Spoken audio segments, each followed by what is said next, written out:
In this video, I want to talk about the recent news of Spartan Games and Tor Gaming going out of business.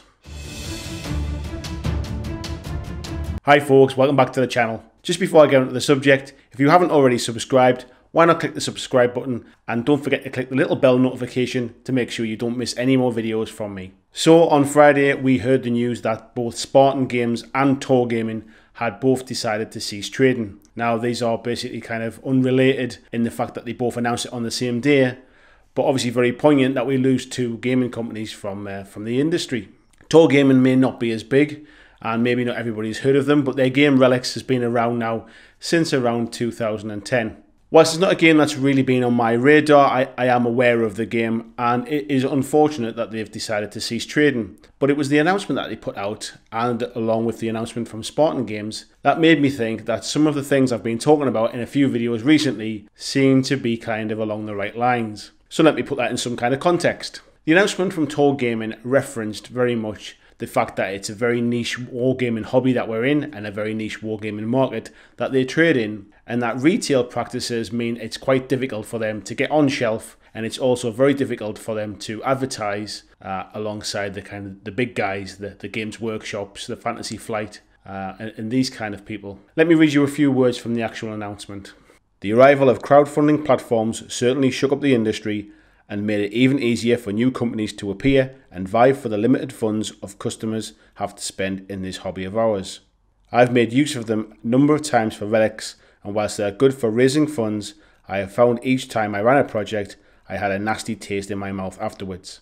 Coupled with the fact that the traditional distribution model of selling product to end users through retailers is a difficult task in this industry, as retailers have only so much shelf space and as such are less inclined to try out every range that comes along, makes continuing to trade in this industry as a producer is difficult. Now Tor Gaming are very obviously speaking about Kickstarter here, and it's definitely interesting that they say the words leave a bitter taste in their mouth. And I think this is symptomatic of Kickstarter, and a lot of companies have mentioned about how they feel that Kickstarter is both a blessing and a curse. It certainly gives you an opportunity to raise funds in what essentially is a pre-order system for miniature gaming. They show the potential backers what they plan to make, and if the backers are interested, they pledge their funds and the company can produce what they intend to. This, however, has two sides. Some companies have gone all out to the point where backers of the Kickstarter basically buy everything that's ever available for the game. Retail stores then make no money from it later on because anyone that was interested got in on the Kickstarter. Anyone that wasn't interested feels a little bit aggrieved that there's a lot of things that they can't get their hands on. So some examples of this are some of the Zombicide games where a lot of the Kickstarter exclusives just aren't available to non-backers. Then we have the other side of the spectrum, which I think Mantic Games have learned from with The Walking Dead, where backers of the Kickstarter got pretty much everything. However, there were some retail exclusives that were available only if you went to retailers and bought them. This way they're trying to support the retail community as well as sort of rewarding the Kickstarter backers for having faith in them from the start. It also shows just how many miniatures games are out there now, and some of the smaller guys are really starting to feel it. So Tor Wargaming really seemed to have felt the pinch here. Relics isn't a game that was particularly huge, and you could say actually that this is a survival of the fittest kind of thing, so only the good games survive and the ones that are not so good go out of business. However, it's still not a very good situation to be in. This brings me on to Spartan Games. Whilst it's a bigger company and has a lot more games under its belt, it was potentially more of a surprise.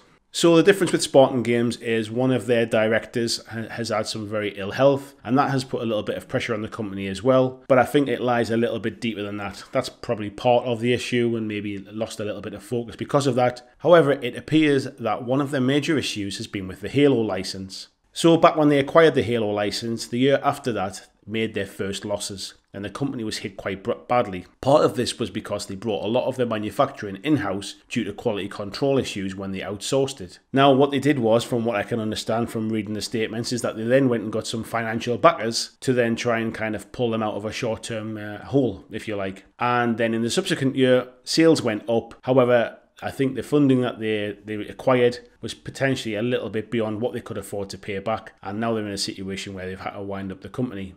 So this comes under two different parts of what I've talked about in previous videos. One is the behemoth of Games Workshop, who really do kind of corner the market, and with their recent resurgence, they've been taking up more shelf space in smaller retail establishments, which is pushing out the smaller companies.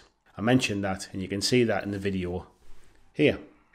The other thing I also talked about as well was movie and game licenses, and potentially we're seeing more of them these days because people see them as a surefire hit, or because the licenses aren't as expensive as they were, or potentially they're games that are on their way down rather than the way up. Now, I personally think the Halo license that Spartan Games acquired probably falls into the latter category here. Halo hasn't been as popular in recent years, certainly since Bungie, the company who made the original ones, left it behind into Microsoft's hand and they moved away to create the Destiny franchise.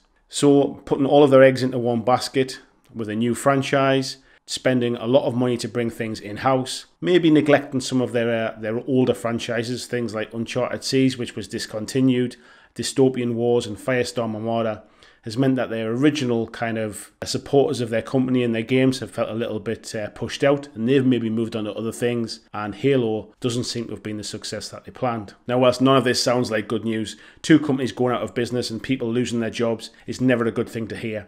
It is a symptom of our times. And I think it certainly reminds us that if there's a game that you like and you want us to continue to be supported, please make sure you play it, share it with your friends and get it out there, because these smaller companies need your support to make sure people are buying those miniatures and playing those games. Whilst Games Workshop games are great, they have thousands upon thousands of people who play them games, and you can go anywhere to play them. You move across the globe, you'll find someone that plays Warhammer 40,000. Just spare a moment for some of the smaller guys and don't miss out on some potential gems that are out there that could potentially go down the pan if we don't pick them up and play them. Thanks for watching, and I'll see you in the next video.